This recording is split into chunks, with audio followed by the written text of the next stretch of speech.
क्या आपने भी किसी से उधार ले रखा है या आपने किसी को उधार पैसा दे रखा है और वो पैसा आपको नहीं दे रहा, आप उसे बार-बार फ़ोन करते हैं, कॉल करते हैं, उसके घर जाते हैं, वो पैसा नहीं दे रहा है, तो उसके लिए आप सबसे सीधा एक कोर्ट में जाकर के केस कर सकते हैं कि ये मेरा पैसा नहीं दे रहा है और उसको लिमिटेशन एक्ट 1963 के अंतर्गत आपको केस करना होगा।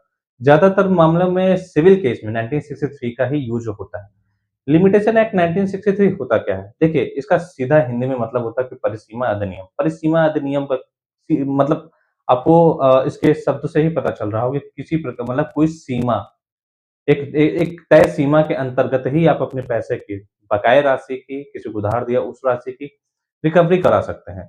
सीधा सा मतलब आप ये समझिए, अगर आपने किसी को पैसा उधार दे रखा है या किसी व्यापारिक तौर पे पैसा कोई बाकी है, तो अगर वो पैसा नहीं दे रहा, तो 3 साल के अंदर आप कोर्ट के माध्यम से उसके ऊपर केस कर सकते हैं मनी रिकवरी का, कि आप जो है वो पैसा आपको दे दे, आप उसके लिए लीगली जा सकते हैं।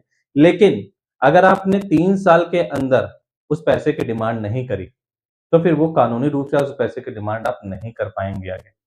इसमें और भी चीज़ें हैं कि जैसे कि अगर आप क्या 3 साल अगर हो गए हैं, तो क्या आपको पैसा अब नहीं मिलेगा? मिलेगा।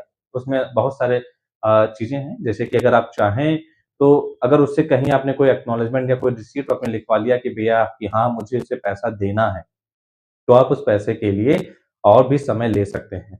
या आपको कोई केस या कुछ चीज़ें याद आ जाए या आपने कहीं रिटर्न में ले लिया है या कोई भी ऐसा प्रूफ अगर आप दे देते हैं, तो फिर हाँ, उसके लिए फिर आगे आप केस कर सकते हैं।